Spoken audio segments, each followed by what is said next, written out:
আপনার সাথে আমার সাথে দুইজন ফেরেশতা আল্লাহ পাক নির্ধারণ করে দিয়েছেন, দুইজন তাদের কাজ কি, তারা লেখেন, দুইজনে লেখেন। তাদের কি কোরআনের ভাষায় বলছেন কিরামান কাতিবিন, তারা সম্মানিত লিখক। এরা পুরুষও নয়, মহিলাও নয়, এরা নূরের তৈরি। এই সংক্ষেপে কতগুলি কথা শর্টকাট বলে দিচ্ছি। তাহলে ফেরেশতাদের উপর ঈমান আনলাম।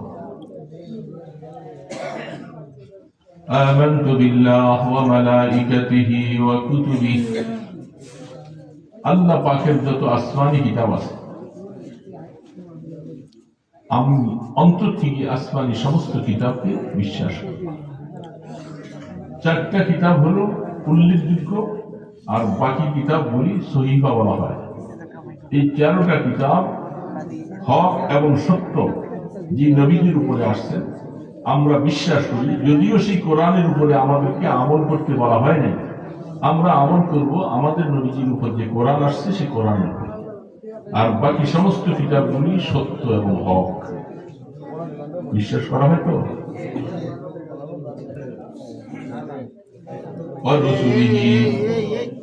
আল্লাহ পাকের তরফ থেকে আদম আলাইহিস সালাম থেকে নিয়ে আমাদের নবীজি পর্যন্ত গণনা হিসাব আল্লাহ পাক ভালো জানে। কেউ বলে 1,24,000, কেউ বলে 2,24,000 বলতেছেন।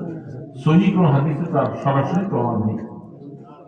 এই সমস্ত নবী রাসূল হক এবং সত্য আমি সকলের উপরে অন্তর থেকে বিশ্বাস করি।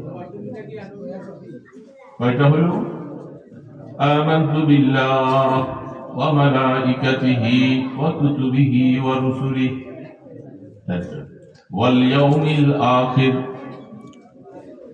কিয়ামতের দিবসের উপরে বিশ্বাস করি। কিয়ামতের দিবসের উপরে বিশ্বাস করে না এক সম্প্রদায় মানুষ আছে, তারা মৃত্যুর পরে উঠতে হবে এই ধরনের কোন হিসাব নিকাশ তাদের কাছে নেই। আর আমরা মুসলমানেরা বিশ্বাস করি মৃত্যুর পরে কিয়ামতের দিবস হিসাব নিকাশ কায়েম হবে। বিশ্বাস আছে তো?